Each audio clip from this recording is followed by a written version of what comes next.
Welcome into Hittin Hard with Jon Chuckery here on Locked On Sports Atlanta. Today on the show, where to draft now, Kiper's 5 names to watch, and the Braves got a scare last night. It's all next. It's Hittin Hard with Jon Chuckery, Locked On Sports Atlanta.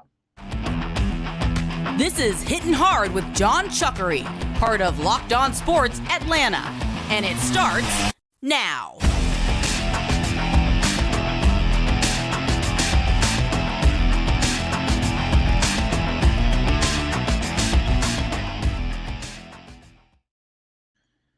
Hittin Hard is brought to you by FanDuel Sportsbook, the official sportsbook of Locked On. Make every moment more. Visit FanDuel.com/LockedOn today to get started. We ask you to subscribe or follow for free on YouTube or wherever you listen to your podcast. Get the latest episodes of Hittin Hard as soon as they become available. And then give me a follow on my personal Twitter page at JMCH316. So obviously, the draft philosophy for the Atlanta Falcons probably changed some, right? With the Jeff Okudah trade.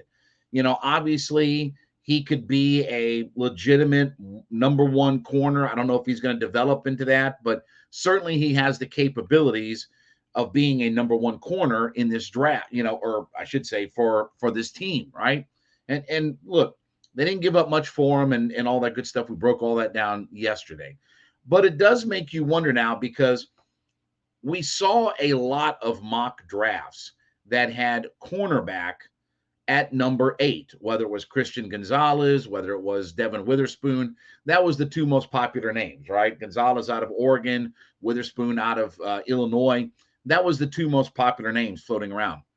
I had Bucky Brooks, NFL Network analyst, on the show, on my radio show last night. And he brought up the point about the idea of that maybe corner still isn't out of play. That corner, if you're going to go in a best player available draft type of style, if Witherspoon or if Gonzalez certainly grades out at that once the Falcons pick at 8, then that still may be the pick. Okay. Now, I don't know why this is as hard as it is, because I asked him about Bijan Robinson. I even asked him about Jackson Smith and Jigba. Okay. I get the whole best player available and all that mishmash and different things like that. And then we wonder why we've got 5 straight losing seasons, whatever. Okay. And not that the Falcons drafted bad players. London's a very good player. Pitts is a very good player. But again, I don't know how many ways I can, go with this philosophy. And I thought Bucky Brooks brought up an interesting point, that there's probably only about 15 to 18 first-round talent players. Obviously you have those kind of lock-cinch players that you think are first-round talents. And then when you get toward maybe the bottom of the first round, you start looking at guys that maybe are kind of not quite first-round talent, but they could be first-round talent players and different things like that. But if we kind of go off of the 15 or 18 players that are first-round talent caliber players, I understand best player available. But at some point, we have to fix the things that ail us most. And I sound like a broken record when I say this, but we can't seem to figure out why we're in the positions that we're in. It has nothing to do with money. It has nothing to do with cutting guys. It has nothing to do with contracts and all that kind of stuff. We don't draft impact players that influence the game the most. The last time we drafted impact players that influenced the game the most, we drafted Matt Ryan at number 3, and we drafted Vic Beasley at number 8. And that's the 2 reasons, the number 1 and number 2 reasons why we were in the Super Bowl in 2016. You had Matt and an outstanding offense and an MVP quarterback, and you had a guy that could sack the quarterback and led the league in sacks that year. Voila. That's the formula. It's not hard to figure out. It's not how many running backs you draft, not how many corners you draft, and different things like that. Again, it's not 1978. You can't, while you can't have too many guys to cover people, you also aren't going to be able to cover everybody if you can't get to the quarterback. So in my mind, Now that you've made the trade for Jeff Okudah, and we have like 12 cornerbacks on the roster, okay? You've got Okudah, you've got A.J. Terrell, you've got Casey Hayward, which I would hope that they would keep. Again, it's only a $5 million pickup in salary if you cut Casey Hayward. I'd rather have him for the $7 million on the cap, but you've got Casey Hayward. You've got Mike Hughes, who you signed as a free agent, another first-round pick, right? And then you got D. Alford and Armstrong and all these guys that could be backups and things like that. So I don't know why this is still any sort of question. You draft the one or two best defensive edge players that you can get your hands on. And look, I do think that there's going to be at least 3 or maybe 4 quarterbacks that are gone by the time the Falcons pick at 8. I do think that obviously Jalen Carter, Will Anderson will be picked when the Falcons pick at 8.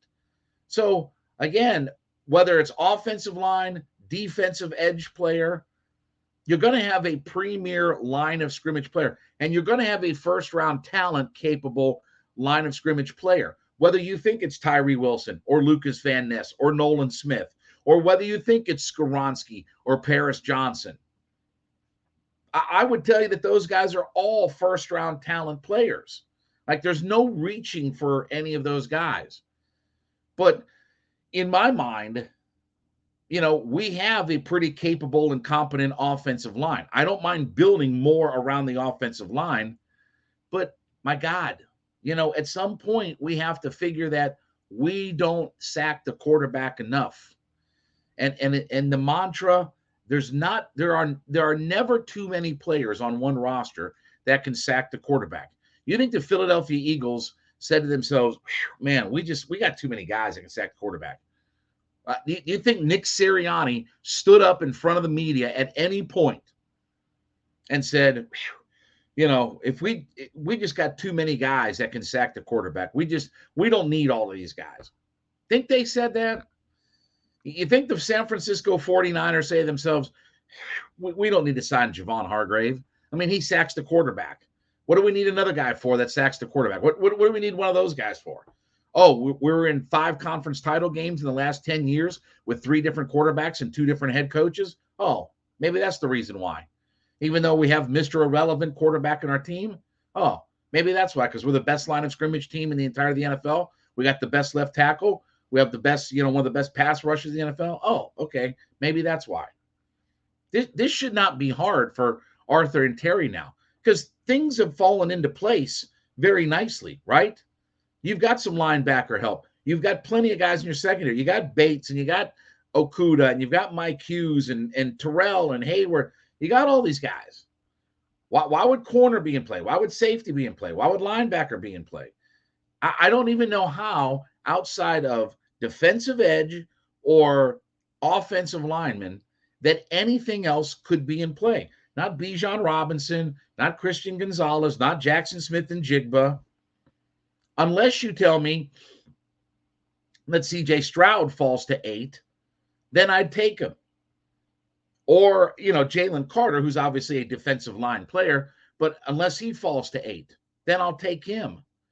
But outside of that, this should be the easiest draft in the first round in the history of mankind. You sit back with your arms folded like this, okay, and you just watch the board in front of you. You watch how the board develops in front of you. Oh, that guy's gone. Oh, that guy's gone. Oh, Richardson's gone. Oh, Levis is gone. Oh, Stroud is gone. Young is gone. Will Anderson's gone. And it just falls into place, right? And how many times have I sit here and said that the Falcons are in a prime position at number 8, okay? If they hadn't traded for Okudah, you could probably have the best 1 or 2 corners.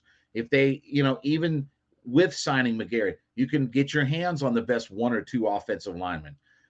Obviously, you can get your hands on the best 1 or 2 defensive edge players in the draft. And a lot of people aren't even as sold on Will Anderson as some are. Some people are saying that Will Anderson may be the 4th or 5th best defensive kind of edge player in the draft, but he's such an outstanding collegiate player that you can't pass by in his talent. Whatever.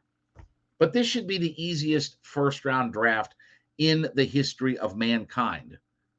But again, I hope that we don't get too cute for our own wares, and we don't overthink what we need to be better at.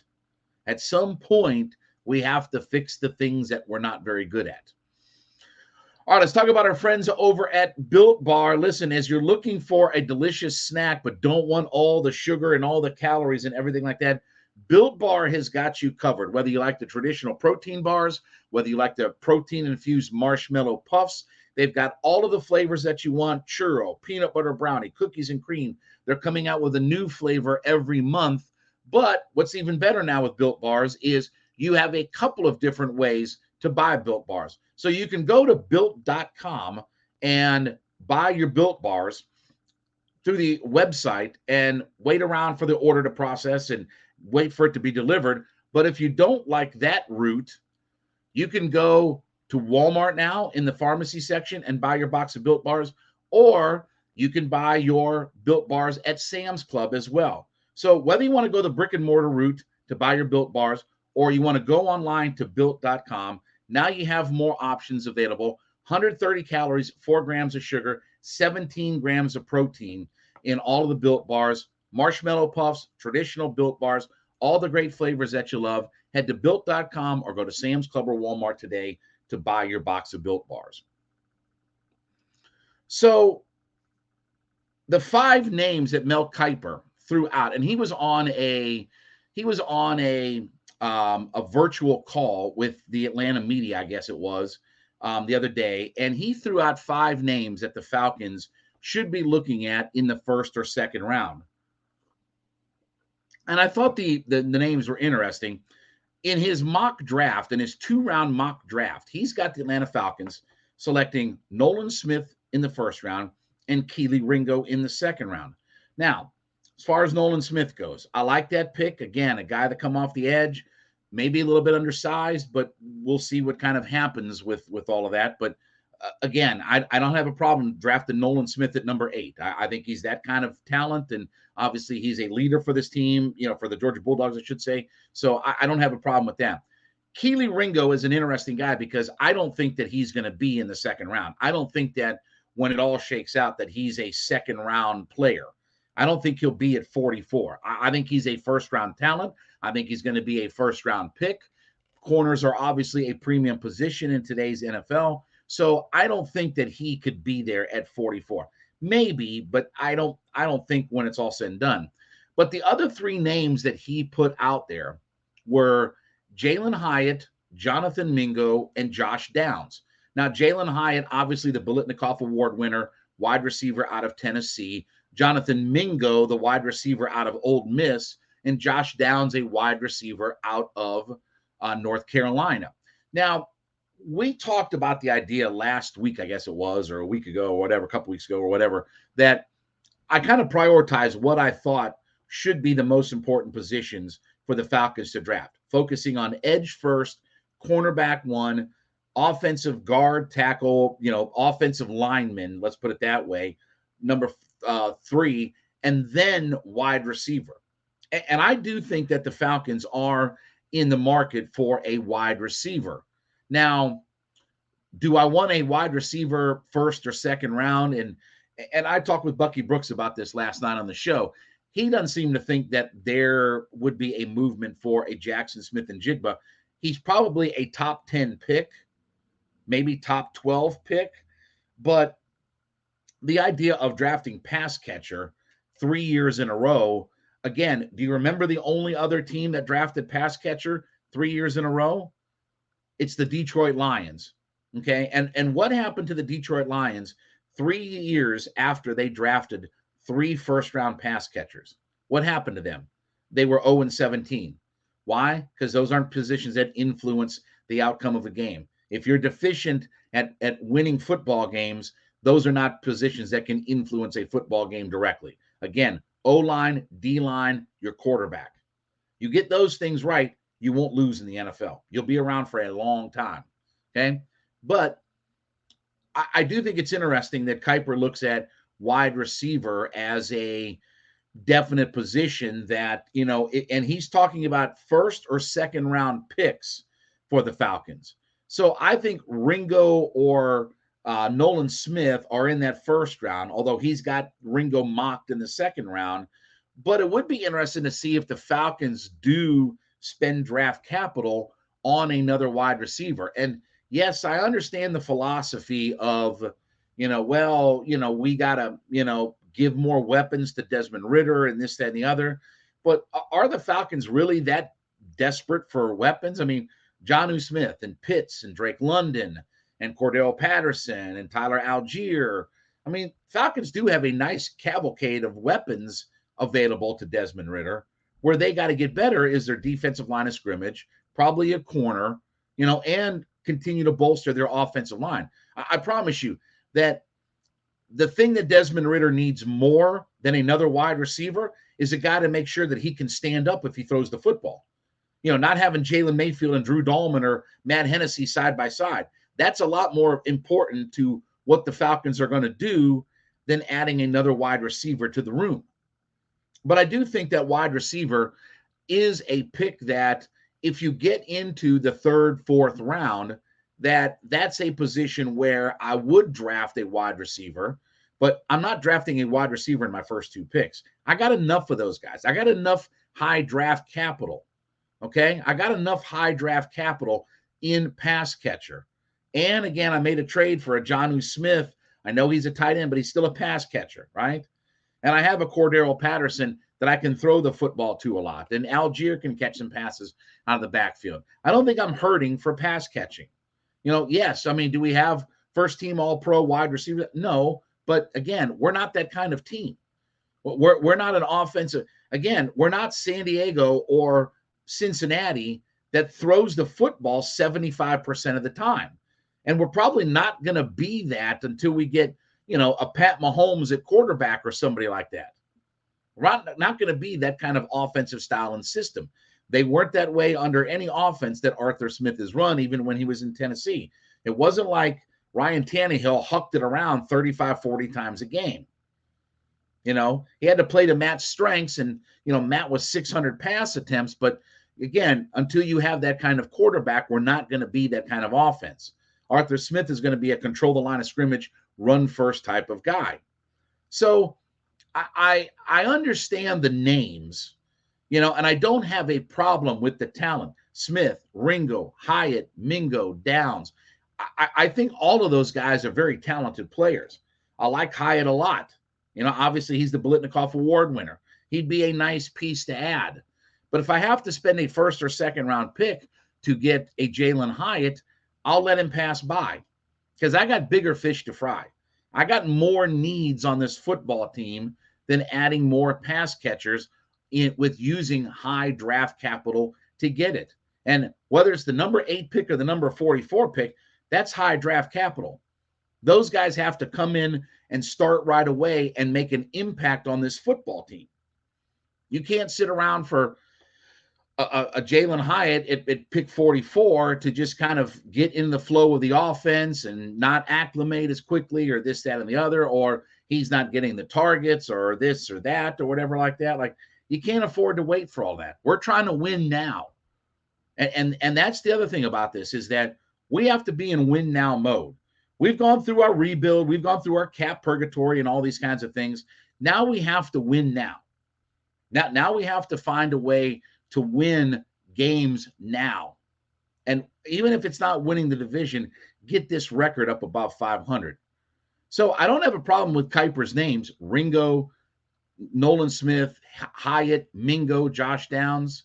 I just don't know that when we're talking first or second round, that A, Ringo is going to be there in the second round, and B, if the Falcons should be looking at going wide receiver in the second round as well. All right, we thank you for making Hittin' Hard with Jon Chuckery your first listen every day. Make sure, if you're an everyday listener, that when you listen to our podcast, that you leave a comment in the box about being an everyday listener. We call them our everydayers, right? So we want to acknowledge you and get a feel for who's our everyday listeners out there. So please be sure to leave us a comment about being an everyday listener of Hittin' Hard with Jon Chuckery. So the Braves last night got a scare as Orlando Arcia took a 98-mile-an-hour fastball off his wrist, off his left wrist. And he tried to gut it out and tried to stay in the game. And, he got hit and then went down to first and all that. But then he had to be pulled from the game. Now, supposedly x-rays were negative on his wrist.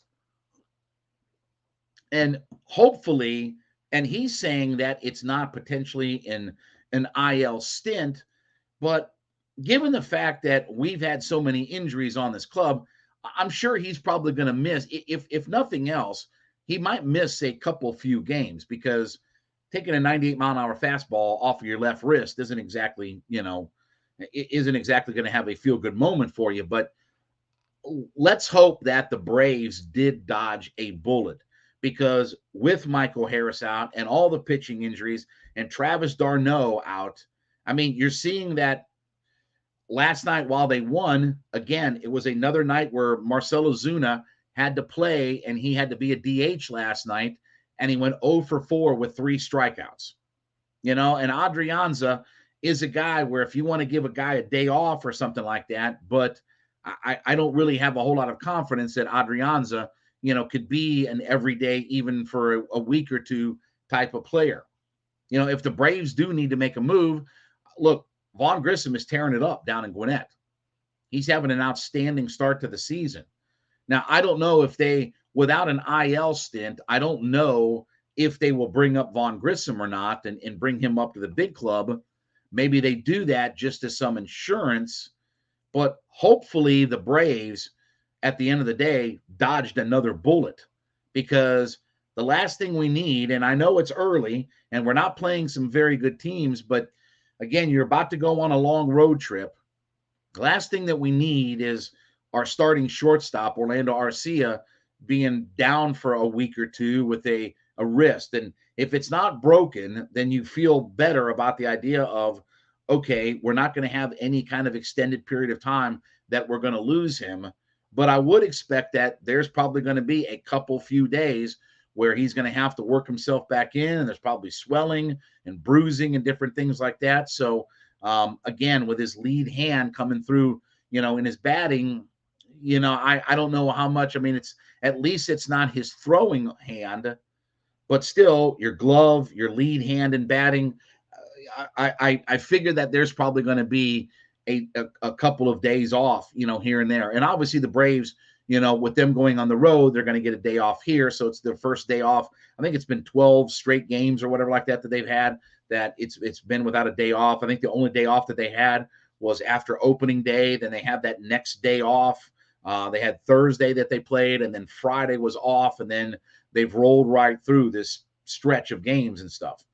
But the last thing the Braves can afford right now is more injuries. And look, if it is going to be a situation where he's not going to go on the IL or anything like that, but maybe just a few games, okay, I still wouldn't mind seeing Grissom come up and play. I mean, he's tearing it up at Gwinnett, and, he's playing good defense. He's hitting the ball well. Wouldn't mind, getting a little sneaky peek of him. And if nothing else, I mean, to be honest with you, if you had to sit Ozuna, d'Arnaud is going to be out for, another few days or what have you like that. I think he just went on the 7-day IL and the concussion protocol and all that. Maybe if he has to sit out a few more days, maybe it wouldn't be a bad idea to get Vaughn Grissom, some at bats, or let him play a little bit of shortstop and just kind of get him acclimated to being up with the big club. Because I do think that if Vaughn Grissom continues to hit and play at the level that he is, and again, it's a really small sample size, I understand that, but the fact that he's doing some good things down in Gwinnett is really encouraging. And obviously, we think that he can have some offensive production for this team, but maybe getting him a few at bats. I mean, let me put it this way. I'd much rather see Vaughn Grissom step up to the plate than Marcell Ozuna at this point.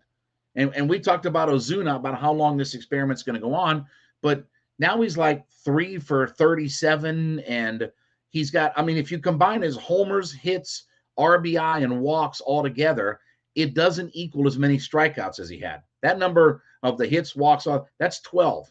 He's got 13 strikeouts right now. Yeah, he's got 5 walks. That's incredible for Marcell Ozuna, but he's got 13 strikeouts and 37 at-bats.